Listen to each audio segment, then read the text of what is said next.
My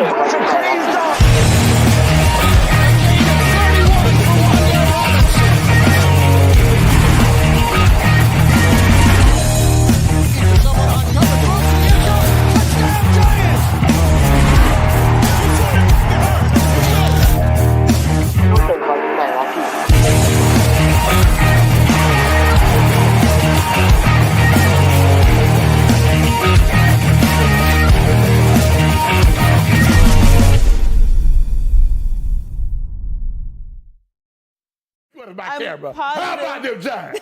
How about them Giants? How about them Giants? Giants fans, what is going on? And welcome to another episode of Draft Talk. We appreciate everybody for coming on out. Sorry for the little delays, some minor technical difficulties, but we have a good episode tonight because we're talking about the top linebackers in the 2025 NFL Draft. The linebacker position is a pinnacle of the New York Giants franchise. You look back, we have had some elite linebackers between Harry Carson, Lawrence Taylor, Sam Huff, goes back many decades. This is also a position that in the last 20 years, though, hasn't really been all that worthwhile in terms of who's played that for the Giants, except for a few exceptions. Obviously, Antonio Pierce, but really since then, it's been, good at best. And that's where I would say the state of the current Giants linebacker room is right now. But no long-term players that were staples of the team really after Antonio Pierce this century. So I'm going to bring in the guys first. So yours truly, Truth, what is going on, man? What's going on, Spartan? And you're dead spot on about the linebackers, the Giants' history, and what we're going to look at in this year's draft. There's some pretty good players. Yeah, no doubt. And there's some good players. Like, again, do we think the Giants are grabbing one of them? I don't know. It's not necessarily a need right now, but, draft based on need, and a lot could happen. So let's save a little bit of that talk for our special guest. And it's hardly a special guest at this point because he's been on the show so many times to discuss the truth. What is Joker? What is going on, man? What's going on? So natural to say truth. Spartan's all confused tonight. We are live. Congrats to your UNC Tar Heels last night for making the tournament, and this time deservingly so. And there's been a lot of criticism against it. And right now you're repping UNC, brother. You got the LT UNC jersey. Listen, we're talking linebackers, we're talking NFL draft, we're talking college players, so we got to have LT in the background on the TV and LT on the thing. Absolutely, the LT UNC jersey, my man.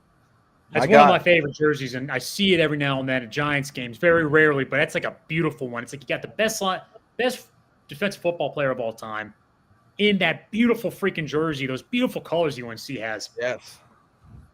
Absolutely. Sean, I mean, and really this goes for you too, Truth, and we're talking about the history of linebackers with the New York Giants. You think back to history, do we have endless amounts of elite wide receivers? Maybe not so much. Some good ones in there. Do we have an endless list of elite, defensive backs? Not so much. Good ones here and there. I don't think that's been the bread and butter of the Giants, but linebacker room's a little bit different, especially prior to 2000. I say that, but Antonio Pierce was a huge part of our team, obviously, in 2007. So what does this position mean to you in terms of the Giants? Well, I could just say for me, it's what signifies what the Giants are all about. I mean, I grew up in the early 70s, a little before that, and they had some good linebackers even when they were horrible.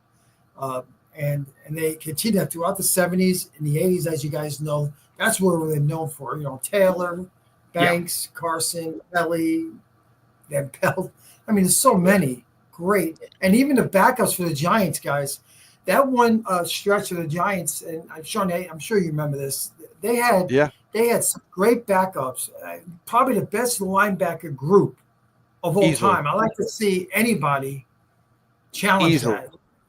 Right? Easily. You had Byron Hunt, Andy Hedden, who was a Lawrence Taylor clone, looking like. If he put on Taylor's jersey, you would have thought it was Lawrence Taylor. Granted, not the same player, but just in physical appearance, the helmet, everything, he looked exactly like Lawrence Taylor, and that's why they drafted him. You had Pepper Johnson was a backup at one point, right, early on. So I agree. And listen, so growing up, it was the Big Blue Wrecking Crew, and that's what you did. And so it drives me nuts that however many years now is that we're not known for our linebackers. And we're getting back to it, at least with Bobby O and McFadden, but it's not nearly what it used to be. No. So that's why bringing Burns in and getting that, like, that's exciting. Like, we need to get back to that. I can't handle that. So, and I don't know if they're going to draft a linebacker. I would love for them to draft one in particular, but depends on what we do in the quarterback situation in order to draft that particular linebacker. But so I'm excited I love talking linebackers, man. Yeah, no doubt. And I'm excited to get into it.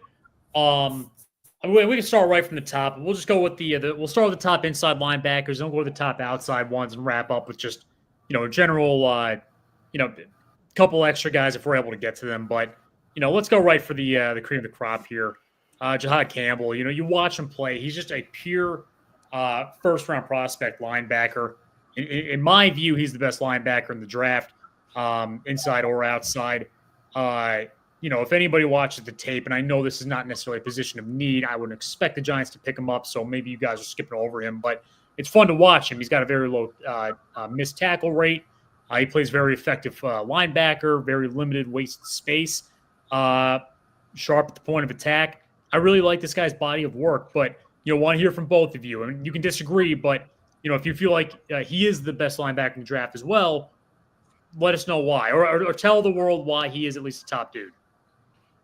Go ahead, Truth. Sean, you go first on this one. Go ahead. All right. Well, listen, as a Bama guy, I love Jihad Campbell, and he went a little under the radar because of guys that he fouled, that were in front of him there at Bama that were great edge rushers. So he had to play inside linebacker starting off there, but he can play both. So he's got great speed. He's got high impact production, great burst, side on the sideline, and he killed it at the combine running a 4.5 240. Like, just crazy what he did. So his instincts lack a little bit there. But he's got good bursts and he's got bend and finish. So I think he's an ascending player. And what we like, there's a lot more. His ceiling is high, in my opinion. And I think his size, he could be a tweener, but I think he'd be more of an edge. He'd be perfect actually with the Giants defense, to be honest with you. He'd be a great addition in that outside linebacker role. For sure, and he could slide inside as well. So that versatility would be good because, again, his speed is really good. What about you, Truth? You feel like what do you like about this guy? Well, I think this, like Shawnee said, this guy's very versatile, and I really think whoever drafts this guy, we talked about this off air. I have a funny feeling they're going to utilize him a lot differently. They're going to give him an opportunity to be more of a playmaker, so to speak. He's got the intangibles, right? He's got the body, he's got the strength, the power, the speed. Is everything that you want on the outside. And I think you might see this kid be a little bit more, get a little more pass rushing in him when he gets to the NFL level, and he could be a better player than he was in college. Yeah, agreed. Yeah, he's a full-blown linebacker, just in terms of his body of work. So, whoever gets him is going to be very lucky. And again, he's at that point in his projected draft ability where he's probably going to go later in the first. He goes to a team like the Ravens. It might be even a little too late. But the Steelers, for example, he's going to be in a good situation. You're probably going to hear his name come up for Pro Bowls. Yep. Yeah, got him like a mid to late pick in the first round. Yeah. Yeah, that's generally where he's projected by almost every analyst. So the next dude I want to talk about, and Sean, really want to hear your thoughts on this dude because I like your South Carolina preferences as of late because they have produced some dominant defensive players in the past year. So Demetrius Knight, he's a versatile, athletic dude, good all-around player. And pretty explosive. That's what I liked about him. Tell me what you like about the dude. Yeah, so I like, again, 4.58 40, so he's got good speed there. He's got a broad frame, which is nice. That's what you want to see there. He's a natural at flipping blocks, so he doesn't get caught up. He can get around the blocks. He got good force and he wraps up. And again, got that nastiness to him, which is why, like, I'm talking about, all right, if we're going to draft some defensive guys, we need to draft them from South Carolina as well, because they're just a nasty defense. They got a number of guys there. So he's really good when it comes to, being alert with his zone drops, which, again, that's a third or fourth rounder. He can fit with the Giants. Like, we've struggled sometimes with a couple of our linebackers when it comes to zone drops and pass coverage, right? So that could help an area of weakness for us. So again, I think if he's a third or fourth rounder, he'd make a lot of sense for the Giants. And I like the nastiness. Like, we've talked about a number of times, like, we need more dogs, and I think this dude is a dog. And he's got a great name for a linebacker, right? Like Demetrius Knight. Like, that's a perfect linebacker name. Yeah, the last name Knight just sounds so natural, like, for a linebacker. Like, if I were to make a fictional movie, like a football movie, the middle linebacker's last name would be Knight. Yeah, absolutely. I have some biases towards the number, too. I'd give him like 58 or just something that just looks so filling. But the Giants have half their numbers retired, so if we did get him, he'd probably have to wear like 47. But what about you, Truth? Well, yeah, just to piggyback what Sean said, he's a nasty demeanor. He's a downhill tackler. He's mean at a point of attack.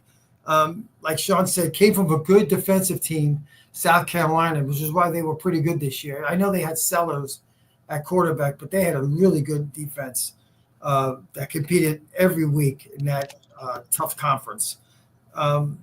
And if this kid is around, he's a good player. I mean, look, if you put him in a right now for the Giants, let's say the Giants do like him, they take him in round 4, let's say. I mean, you're looking at a nice kid that could complement both Bobby O and McFadden. No problem with that. I think now with football, the days of defensive players playing all those snaps, that's done. You're going to see more rotational, more people coming in, subbing, keeping guys fresh. Nothing wrong. This guy's a player. Yeah. No, good athlete all around. Now, I will say, if you look, the one thing that's a little bit unique, if you look at the different draft profiles on the guy, is how wide the variance is in terms of his predicted, like, overall rank or where he's going to go in the draft. 247 has him as high as 31, which puts him at the end of the first. But another, ESPN has him at 156, which is very bizarre. So, I do look at it. All three of us agree he's a pretty good player. So I don't really know why ESPN would have him so far back. But sometimes that makes you wonder, like, okay, what do I not know? Yeah. I guess. He could go earlier, guys. We don't know. He could go earlier. Yeah. Someone could love him, Yeah, I think some of the weaknesses where, he does have some below average bursts and he does have average twitch. So that's probably why he drops down to there. Sure. Yeah. Just trying to make sense of that because, when we go through the next guys, it'll be a lot less from what I noticed. Because when I saw that variance, it's like, that's a big variance. The next dude I want to go over, and this is a very interesting story. And Truth, I'll hand it over to you to start. But what I want people to know is he was a walk-on at UCLA. On top of that, he only started this past year, yet he really took advantage of the time that he had out there on the field, made a lot of plays. Again, kind of that limited wasted space. You can tell that he's a smart guy and understands how to break down defenses, which was a trait that Kuechly had, which was huge for linebackers. But his point of attack to get to the backfield was very impressive, in my opinion. So, Truth, what are your thoughts on the guy? Well, here's another guy, and you're going to hear a lot about this. A lot of these guys played both inside and outside this year based on the scheme and what the teams wanted them to do. Guy's a good player. He's smart, got a high IQ. When I watched him play, I did watch film on him, and I noticed that he was very active around the football. And I think that a guy like him, it depends on where he goes, where he fits the right team. I think he'd be a good play for a team that looks to. I'm trying to think of the right word here. I don't know about 4-3. I'm talking about maybe a 3-4 system, somewhere where he could be a little more. Don't have the lineman on him. Have a good defensive line in front of him, so he could be run freely. That's how I see how this guy could be successful. But again, you got him early second. He definitely could fall there. I see him more near the end of day 2. But what about you, Sean? Yeah, I mean, I agree. Like you said, the 1 year started there. his angles need some improving with that. The play recognition, obviously, because he's only a 1 year starter, right? So he does have the instincts like you talked about. He's got dynamic closing ability. So I mean, it's there. You're taking a risk to see if that's going to translate on a 1 year starter to the NFL, right? So, I agree with what True said. But those are the things that he definitely has to work on. Again, it hurts him because he's only a 1 year starter. But if you have instincts and you have those other things, it could translate, and it could be something there. Yeah, we had Carl on the show one time, and we asked him about that. When a linebacker, let's say, gets drafted in the 5th round, what advice would you give to him to try to enable themselves to succeed regardless at the NFL level and be a baller? Because this is actually one position where there's quite a few guys that do get drafted in the mid rounds and ball out the next level unexpectedly, right? And I'm going to say it, Micah McFadden's one of those dudes. He was a 5th round pick. They're generally special teamers. And is he Pro Bowl caliber like right now? No, but he solidifies the Giants linebacker spot. He's a good player, right? But he said the one thing that linebackers have the advantage, like if they come to the NFL and they're not that great at angle pursuits, that's one thing that they can work on to make themselves a lot better. That's something that can be practiced and can be learned and can be, repeated in the offseason through the practice, and that can make these linebackers a lot better. So what's good for Carson, because Sean, you brought it up with his angles, is this is something that he can really work on to become even better than he already is.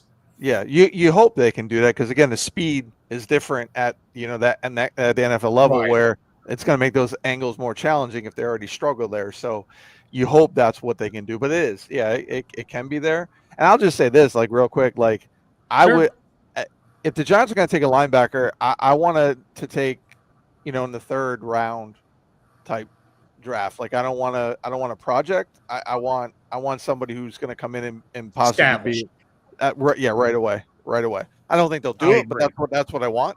So no more late round linebackers. No offense to anybody who's a late round linebacker on the Giants. Well, if you look at it, Shawnee, the Giants have a 99 pick and they have 105, right? Yep. So if they do take a 4th round at 105, it's only 6 slots from 3rd. You might get lucky and one of these guys fall. You never know. Yeah, not bad. And they have those 2 3rd-round picks, so you could do D tackle, you could do linebacker with those 2 3rd-round picks, if you really wanted to. Yeah. So because I do think the defense needs more upgrades than the offense. I know it's going to sound weird, but I think you can go in 3rd round, you can double up on defense there. Let's talk about another school that I know you love, Sean. Oklahoma. We'll start with you here. Danny Stutzman, good size linebacker. Again, does a really good job of just kind of communicating on defense and being that effective leader. Similar to Okereke. Okereke is very good at that. He's played around a little bit at linebacker too, so he's got an advantage there of being a little versatile. One thing that I know is a con against him is that he bites on fakes, but want to hear your thoughts. Yeah, so and again, another guy with good speed here. Sorry about that. So 4.5, 240. So he's got great instincts. He avoids, duo blocking. He reads his keys well. So honestly, like this is a guy. It's tough for me to say because he is in Oklahoma, but he's a guy to me that would pair really well next to Bobby O because he can play in pass coverage. He reads plays well. He can get in there. He can help with the run. So I think like if the Giants were to draft a guy like Stutzman, he makes sense to go right next to Bob. And again, love Micah McFadden, but we know that his struggle is in pass coverage, and that's something what we need to improve upon there, right? So I do like, and sometimes he's a little step slow to the outside runs, which can get him a little bit of trouble. But again, when you have the instincts that he has, when you can read the keys on the play, that's going to help translate to the next level. What do you got, Truth? Yeah, his cover skills is a plus for him. That's gonna get NFL teams interested in him come draft day because he does do well in pass coverage, and like Shawnee says, he could be a nice good fit as a inside linebacker, be a 3rd party, and just keep sharing snaps and being in there for certain plays and pass coverages. Very active around the football, so. he's a smart player. He knows football. He's a good football guy. Good pick, solid, good pick for a day three. A round 3 pick. Solid pick. Yeah, him and Demetrius Knight Jr. would be the 2 guys that I would want the Giants to take. Yeah, these are the 2 dudes that you said you were high on, right? Yeah. You like those 2. Yeah. Yep. Nothing wrong with them. They're pretty good players. No, I mean, obviously Jihad Campbell the highest on, but he's not going to be in the Giants range. So. Yeah, we're not going to. Right. It's not even plausible. Yeah. Although, listen, last year, if you remember, I didn't think Tyler Newman was going to be in the Giants range, right? I said he's the guy I want for the Giants, but I don't think he's going to be there, and he ended up being there. So you never know. Yeah, worked out perfectly well. Yeah, that happens. Same thing with that happened with Prince Amukamara too. I remember that one. Like, yeah, he fell away to 19th. Yeah, it was amazing that he fell. That obviously the injuries kind of hindered his career. He did make a Pro Bowl with the Bears after us, but he was hurt the first 2 years of his career. So,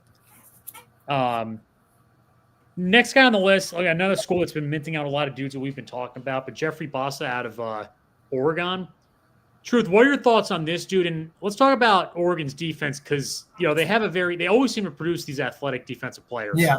Very athletic. Absolutely. Always athletic, right? We got Thibs. We got a guy that is athletic. But tell us about Bassa, man. Like, what do you like about this dude, or what do you not like about this dude? Well, he could be a little bit undersized. He was a former safety coming up, which is a good thing because he has good coverage skills. You kind of worry about him when the big body's on him at the NFL level, and that remains to be seen how he handles that. I kind of wonder if this guy, because he does have good instincts. He's very quick, and recognizing plays. I wonder if he will ever be considered again a safety at the NFL level. I wonder. I don't know if he will, but I'm just curious with him because he does have that makeup, his background, and if he has issues with big bodies on him against the run, that could be something they could think about. Yeah, and it's interesting because you're right with the DB background, and despite him having a DB background, like one of the weaknesses about him is he's not a big time playmaker, so that kind of hurts him there. But like everything you kind of said there, I mean, he plays with aggression too, which is nice. He has had a drastic improvement with his tackling over the last 2 seasons. So you're wondering if he's going to continue to get better, continue to rise from that. So he's a guy that maybe, again, is somebody who can really, when he gets to the NFL, he can really improve upon because he's a little inexperienced as well. So it'll be interesting. He's a little slower. So he's 4.63 compared to the other guys we talked about. So that can hurt him a little bit. But he's an interesting read, I guess, is the best way to say it about him. Yeah. Here's what we're going to do, guys. We're going to skip over the last 2 outside linebackers and save them for the end. So we'll just go right for the last 2 inside linebackers, and we're just going to go right into the outside linebackers. So let's go right into it with Jalen Walker out of Georgia, who's another phenomenal outside linebacker. And Giants fans, I want you to know, in a 3-4 defense, the edge a lot of time is the outside linebacker, right? So we are not going over those dudes tonight. This is generally the more traditional 43 defense, similar to the outside linebackers the Giants had in the late 2000s, early 2010s. So keep that in mind. We are not, like, if you were looking forward to an edge tonight, we're not covering on those dudes. So Jalen Walker out of Georgia is exactly like that, exactly what I'm talking about. Strong guy, just very explosive overall, and has a lot of versatility and ability to do multiple things because he's also played at a variety of on the defensive side of the ball. So I'll hand it over to you, Sean, to start us off, and then we'll go to you, Truth. What do you got? Yeah, so another guy that's that hybrid tweener. He could play edge, he could play linebacker here.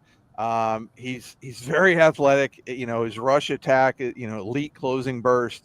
The other thing that I like about him that we haven't really, I didn't see from others mentioned here, but apparently he's got great leadership in that Georgia locker room. And that's saying something when you look at that Georgia team and that Georgia defense. If he's that leader of the team, that's a quality, again, that, sticks out to me. That's somebody I want here, right? Back in the Coughlin days, you used to draft captains, right? You want that leadership. So that really stood out to me, just that he's considered that big leader. It's just the problem for him is he's he's below average size when it comes to being just a straight edge rusher. So that's what hurts him. But, again, with the possibilities, and if you can use him the right way and move him around and get him into mismatches, again, his athletic ability is really good. So, another high ceiling guy right here. Sure. Yeah, I think good point with the leadership, Shawnee. And also to go with that, he had a very good work ethic that was praised about by the coaching staff. Also, you talked about his mobility. I really think that if a defensive coach gets him, I'd like to have him move around and not just put him on the outside. Get him on the inside sometimes in certain package, certain schemes, because this kid has such great athletic ability, and he's so quick. I think he could be disruptive. So, yeah, I'd like to see what team, whoever gets him, how they try to employ him and how they try to get the best out of him. It'd be interesting. Next thing we're going to go over, and this is a school that 5, 6, 7 years ago would have came up more for a lot of the prospects we were going over. We don't really see as much.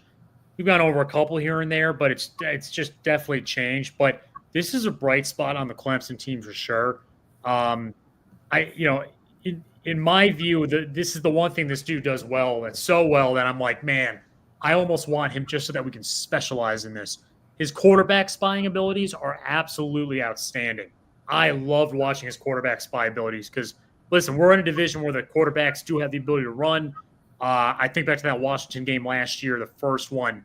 It would be like 3rd and long, and we didn't really quite cover Jaden Daniels, right? So I think, man, this Barrett Carter dude, and that could have been a positioning thing, but this Barrett Carter dude's really good at that, and it would be nice to have an ace for that alone. That's not to say he's not good at anything else. He's a good overall linebacker, but Sean, I'll hand it to you, and you can go start from the top. Yeah, so he's an explosive talent, right? And he's got dynamic range. And what stood out to me, and again, when you think of Giants linebackers and where we struggled over the last several years, he's really good with man-to-man end zone coverage, right? So that is something where I'm going to pay close attention to. He hits with power. He's got good pop there. He struggles a little bit with blocks, so that's a little concerning because you can get washed in the run plays there. And he does have some inconsistency with his key reads, so that can be tough. But again, a guy that's got dynamic range and can play man-to-man end zone coverage, I'm going to pay attention to that because we know that's a struggle for the Giants. What do you got, Truth? Yeah, and when you talk about Carter, it's same thing with Bassa. His size limits him. I want to see how he does against big bodies in the running game. I think that could be an issue with him. He is quick, though, so he reads well, so he could get through the hole quicker to avoid that. It gets, before the blockers get there. But he's not very long in lengthwise, so that's my only concern. But he's a great athlete, and I got him going. What I got him in the 3rd round, late 3rd round pick.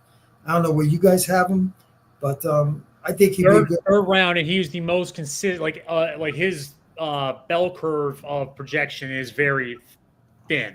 They think he's going to go really in the 3rd round, no later than pick 120, which could be in the 4th. Okay. So, I just think that, with the right team, he could be a good rotational player. I don't know about star, and it's really safe for anybody, but I just think that his length will hurt him a little bit. Yeah, length, and some of these guys might, be on the smaller end. You look through the whole pack, not, weight or height. Yeah. And that's kind of the issue with this next guy here, Chris Paul out of Ole Miss. He's a lightweight guy at 222 pounds. So that's something that can be fixed. What you would like about this guy is how explosive he is and how fast he gets to the back, to the backfield. As you can imagine, sometimes with the smaller guys, it's obviously got to be their strength, and that certainly is. He has good instinct. But Truth, hand it to you first to hear your thoughts on him. Yeah, like you said, Spawn, he is a little undersized, great athlete, and he utilizes his speed, his quickness. He doesn't use girth or strength to make plays. He's very quick, anticipates well. He did benefit, I would say, in my opinion, playing behind a very talented Ole Miss front four. which allowed him not to have a body hunt when he was able to make plays. So again, I'll sound like a broken record. I want to see how he transitioned over to NFL and those big bodies on him in the running game. Sean, you got thoughts on him? Yeah, I mean, he definitely he's best suited for a 4-3 defense. He's assignment oriented, which is good. So understands what he needs to be doing. He's got good balance when it comes to lateral pursuit. Again, like Truth just said, he had the great front four in front of him, but he doesn't get caught up in traffic. And I mean, he does lack that ideal size, which definitely makes it tougher on him. And he 4.6 340, so it's average speed. But again, if you understand your assignment where you need to be, that can overcome those speeds there as well. You can play quicker than what your speed says. So the instincts, the football IQ is pretty good there with him. Yeah. Well, we're going back to another school that's produced a player that we've talked about, but University of Georgia. We got Smail Mondon. Sean, I'll hand it right to you to start off to talk about this dude and how he might differentiate from Jalen Walker, because clearly they're playing on the other side. Yeah, so another guy that's a little undersized, right? 6'2", 224. So 4.58. So again, good speed when it comes to that. Athletic and rangy defender. He wraps up well, which is good. Again, Giants have had an issue with tackling, right? So that's a good thing. So he's good at that. He just needs to he needs to he's got to be more stout with his blocking, but again, he's only 224, so that makes it tough as a linebacker, hard to be stout at that size, right? The big thing there, and why I would stay away from the Giants, is he's been injured 4 of the 5 last seasons, including in high school, so he does have that injury bug with him. So that's going to be a big concern, and I'm sure that will have him slide down as well. Yeah, absolutely. It could be even later, right? I see you had that even later in round 4 because of the injuries. Another guy who's, like Sean says, a little in size, had luxury of playing behind a pretty good Georgia front line. Again, relied more on his anticipation and a little bit of quickness to make plays. Again, I've said a few guys in this podcast.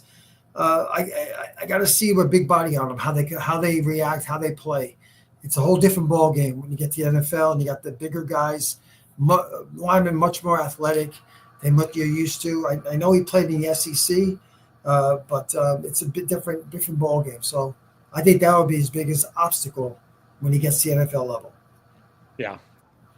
Yeah, and it's funny. I mean, you were going through schools. We're actually going over a guy now that I kind of enjoy from the coverage standpoint. He's really good. And Sean, like you said, we don't really quite have that ace in the coverage game for a linebacker, but this dude's one of his strong suits, if you will, despite being a pretty good-sized linebacker.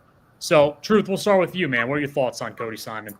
Well, look, Ohio State had a pretty good team all around. They had good interior defensive linemen. They had good guys on the outside. And they had good guys in the corner position. This kid, I like this kid, and I know, I could be in the minority, but I think this kid, I watched him play. They gave him a lot of blitz packages to utilize his athleticism, but I did like to see. I liked him in coverage too. I thought he did a good job, and I didn't look and see how quick he was. Anybody know, Sean? You know what his 4.40 time speed was? I didn't see. He just plays. He's fast to me. I didn't look at his 4.53. 4.53. What is it? 4.5. 4.53. Okay. I just have a funny feeling that a defensive coordinator gets him. They may have fun with him and like a little project, make him a little hybrid, safety in the box, put him in certain packages. I just think he could excel in that kind of role. That's how I see in him and how he can develop and how he can be, productive in the NFL. Yeah. Yeah, we're starting to get now to kind of the way. Oh, Sean, I'm sorry. Happy to hear your thoughts. No, he covered it well, and he's an Ohio State guy, so I'm not going to talk much about Ohio State guys. Yeah, we don't want to. I'm with you. Truth, we're kind of getting to the point now. We're getting on the guys that are a little bit more on the fringe, but So we'll just go right to you. You tell us about these guys. We'll start with Eugene Asante from Auburn. So, Truth, what do you got on him? Again, another guy that's smaller and a little bit quicker, which is surprising coming out of the SEC. Yeah, this guy, like you mentioned earlier how, Auburn is not the team they used to be, and they don't get the coverage. They're not as elite as they once were. Yeah, I get it. But this kid, he's not going to be a first round pick. He's not going to be a second or third round pick. And in fact, he'll probably be somewhere in the back end of the third day of the draft. But here's a kid who could be a good special teamer for you. I have a funny feeling. I said this on a couple other guys. I think this kid could transition to a safety. I think this kid could do that, and he's athletic enough. I think he'd be able to make a team, make a squad, whether it's special teams or be part of a rotational. That's how I see him. He's got pretty long arms for his size, for a 6-footer. I think they're like 6'5" for a 6'5" man. His arms length, and I think he's not too bad. He's pretty good in coverage, which makes me think he can play safety. Yeah. What about Nick Warren out of Oklahoma State? What do you got on him? Well, I got him. He's pretty quick. Again, another undersized guy. Another guy's going to go late in day 3. He could even be not drafted. It all depends how the draft board falls. I think he's better in coverage than he is against the run, and I think it's going to be more evident in the NFL level because, again, his size is going to see how he does against big bodies in the running game. That's going to be the one to let me know.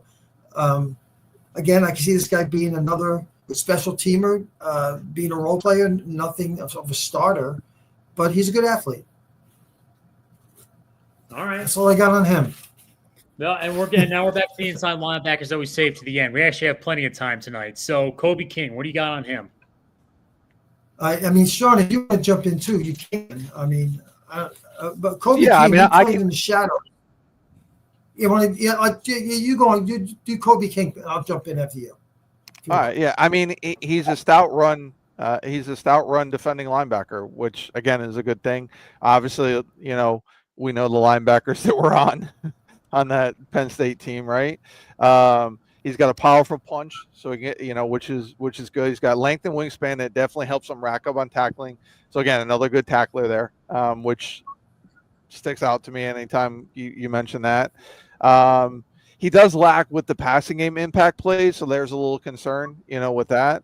But again, like the other thing and this is as Giants fans, that is very concerning when I saw this, he's got a 13% career missed tackle rate. So that's pretty high. So that's concerning, so he definitely has to prove upon that. And, for that reason, like I don't need the Giants having any more guys that miss tackles. Yeah, if that's a special team, then I don't want to hear it. Yeah. Yep. That's a big weakness of his. Yeah. Well, he did. He played in the shadows of Robinson and of course Carter, and they pretty good Penn State linebackers. And again, he's good. He's going to make the NFL. He's going to make it as a special teamer if he can do that. He does have to tighten up his game, like Sean said, as a tackler. I think you're seeing that in a lot of NFL. A lot of guys, they don't tackle like they used to. I don't know why they don't wrap their arms. I don't. Well, depending on the situation, I mean, the one under Wink was because I just think this kid's more of a special. You remember that with the Wink, right? I mean, they wouldn't tackle first. They would but when we were. Yeah, when we were taught, I don't know, Sean, I'm sure you're around the same era as me. We were taught that the first guy grabs hold and the second guys try to get the ball, not the first guy, and just try to hit it with the forearm, hit it with your elbow. Yeah. You grab, wrap, then the other guys go in like hyenas, they grab, and then the rest of them try to do everything else, So I don't know why the concept of tackling has changed so much. Sometimes football's not fun to watch when they do that, but again, this kid, I just think he's more of a special teamer. If he hooks on with somebody, kind of way when we had Cam Brown. Remember Cam Brown from Penn State? We had him. Yep. That's kind of what his role was in the NFL for a while, something like that. Well, we're on to our last guy. So we're on to Jamas Johnson. I like the Kentucky players. They've been sneaky good at producing these gems in the mid-rounds. We benefited from one, right? So what do you guys have on him? Sean, want to go? Yeah. No, go ahead, Truth. This guy's like a little bowling ball. He's stout, 6 foot 245, very thick, and he is a pure run defender in my mind. I saw him do pretty well between the tackles. Not much of a sideline guy that I saw, and not much in the pass.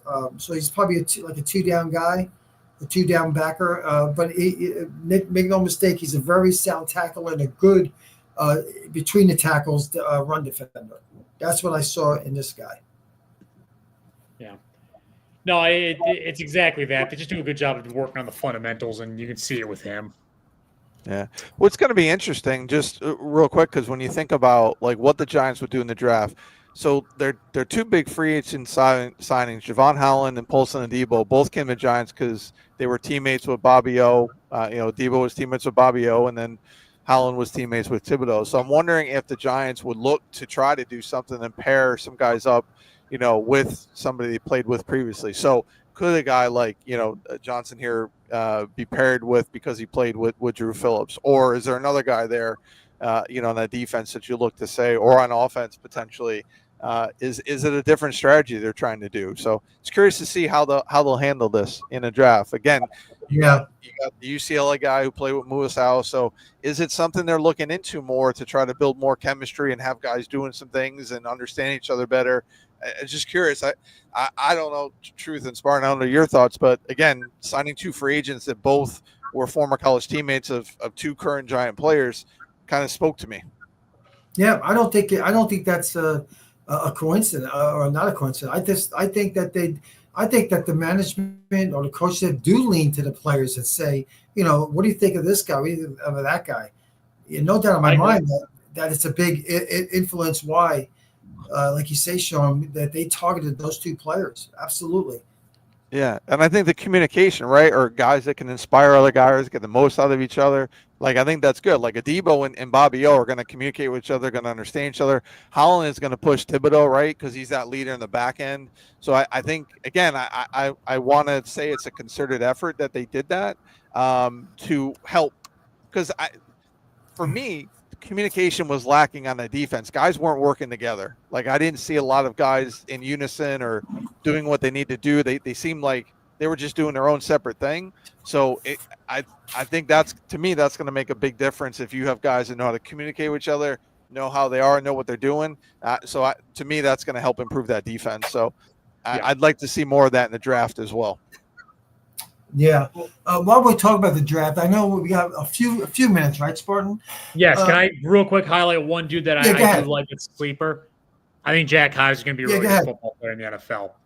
He's a linebacker for Notre Dame, orchestrates a pretty damn good defense, and does all around those things that you want, commands the defense very well, effective with getting the quarterback, effective with covering the outside. He doesn't have anything he particularly does that's incredibly wowing, but it's a lot that it's like, damn, you know what? If he continues to develop, he's going to be a good linebacker one day. So that's my one sleeper. Yeah, a little older, right? About 25. How old is he?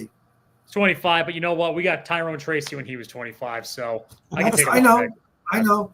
And that's a good sleeper pick there, Spartan. The kid's like a lunch pail, blue collar kind of worker. Plays hard and that's what you like to see. And he knows how to tackle. He's a pretty good tackler. So that's a good sleeper. I like it. Yeah, good pick. So real quick, we got a few minutes. I just want to get you guys' take. We got 8 picks, right, in this draft. And the free agency, we got mostly defensive players, right? And we're still waiting on who the quarterback's going to be in free agency. And hopefully that's going to come to an end in a week, at least 2 weeks, right? Maybe you would think. So assuming they do get a quarterback, either or, Are you guys? I mean, I'm expecting them to stay at 3 and go with whichever quarterback is there. I think that's what they're going to do. I don't know what you guys are thinking. That's what I think they're going to do. With the first pick, I think they're going to get a quarterback as long as one's available. I am very confident in that. Okay, you're confident that they're going to pick quarterback, or one will be available? More confident that if Shedeur or Ward is there at 3, they're going to get Ward or Shedeur. I'd be very surprised if they didn't. Right. Unless they've just been doing too much homework on on them in general. Like they were with Shedeur, it seemed like 24/7. Like I swear in the offseason, Shane would show up to New York to watch the Giants games and then go back out to Colorado for the entire week to just sit in the camper and watch Shedeur play all week. Granted, he was watching Hunter too. I think with that third pick, they're going quarterback. If they don't go quarterback, I think they're going Carter. Okay, Sean? Yeah, I'm confident that one quarterback will be there at 3. And I'm confident they will take a quarterback at 3. Unless something weird happens with a quarterback they sign in the offseason. But that's my feeling. I do. Daniel Jeremiah and Mel Kiper both, although I lean towards more trusting Jeremiah, both have Shedeur Sanders as a 3 pick now, which I find interesting because Jeremiah had Travis Hunter for his 2 previous drafts. Now in his mock, now he's got Shedeur. So he tends to have some good insight. So is it a smokescreen? Is he hearing different things or smokescreen? I don't know. But I will say, like, for me, if Carter's there, because personally, I think Carter's going to go at one of the top 2 picks. I've said that for a while. I initially thought that Carter and Hunter would go 1 and 2. I just wasn't sure what order they would go. But I think Carter is going to go in the top 2. But if he's there at 3, if both quarterbacks go 1 and 2 and he's there at 3, you got to take him. Like, as much as I love Travis Hunter, I love Travis Hunter, and I think he'd be great for the Giants too. But you got to take Abdul Carter, right? Like, you just got to take him, and then you get quarterback, later on down the road. Maybe you take a chance on Jalen Milroe, right, and let him sit for a year or 2, and hope he develops as a passer. But I don't know. But yeah, I think if there's a quarterback there, they're going to take a quarterback, and I wouldn't put it past them to try to trade up either, depending trade up from 3 to 1. If they don't get Rodgers or Wilson, then yeah, they're going to trade up. I believe they'll trade up or try to anyway. I will say Rodgers not being in play for the Vikings, I feel like frees things up a little bit in terms of we're probably going to secure Russ if we don't get Rodgers. Like that's pretty much a guarantee at this point, like 100%. And then Cousins will be the indicating fact. But there's reports that the Browns might get Carson Wentz. Like they're very interested in Carson Wentz today. So I don't know. Well, if they secure a third quarterback via free agency with the Browns, then we know what's going to happen. We're going to get Shedeur Sanders. Yeah, if the Browns take Carson Wentz and they traded for Kenny Pickett, there's no way they're drafting a quarterback. And they still got Deshaun on the roster. So there's no way. You don't trade for there's just no way. So let me ask you a question, guys. So I would think if you're the GM of the Browns, would you want Carter to match up with Garrett and have a pretty scary looking bookends, or would you go with Hunter to have some kind of guy who could play both sides of the field? It's a tough one. It really is. My initial thought was my initial thought is you take Carter and pair him up with Garrett, because if you got 2 guys like that can get after the quarterback for the Browns, you're nasty. I mean, they got guys in the division. They got guys in the secondary that aren't bad, but if they draft Hunter, are they going to use Hunter as a wide receiver? Because they need skill positions on the offensive side, right? You pair him up with Jerry Jeudy over there. Might be really good, and then you can use them in spot on the defense side. I mean, they had Jabril Peppers too, so they're used to kind of guys that. But my initial thought is you go Carter and pair him up with Myles Garrett. Yep, that would be a dangerous front. That'd be pretty cool to watch. Yeah, especially seeing what Philly did, right? Like, I think everybody's getting back to like, all right, you need O-line, you need D-line, like that's what you need, and it's kind of going back around again. What a concept! Build the trenches. I know. It's amazing how. Yeah, well, all these offensive geniuses forgot about that, and they're like, "Oh, give me skill players that can run in my offense and run my schemes and do all this stuff." Like now they're realizing, it's getting back because they're getting back to running the ball more. Defensive coordinators are adjusting. Simple. Yeah, exactly. Truth, this. You've been around. We're the same era and everything. Football's cyclical. It always comes around. Things change and then it comes back around. Like coaches adapt, and then now the defenses have adapted. They went more cover 2 last year to help with less explosive plays. Offensive coordinators will start making adjustments again. Like everybody's going to adapt. You can't. It is what it is. It happens all the time. Yeah, it's going to be interesting. I think you guys are right, and I think if the quarterback stand, it'll probably be Sanders. I think that'll be the pick at 3, because they got to get a quarterback. The Giants, they really can't.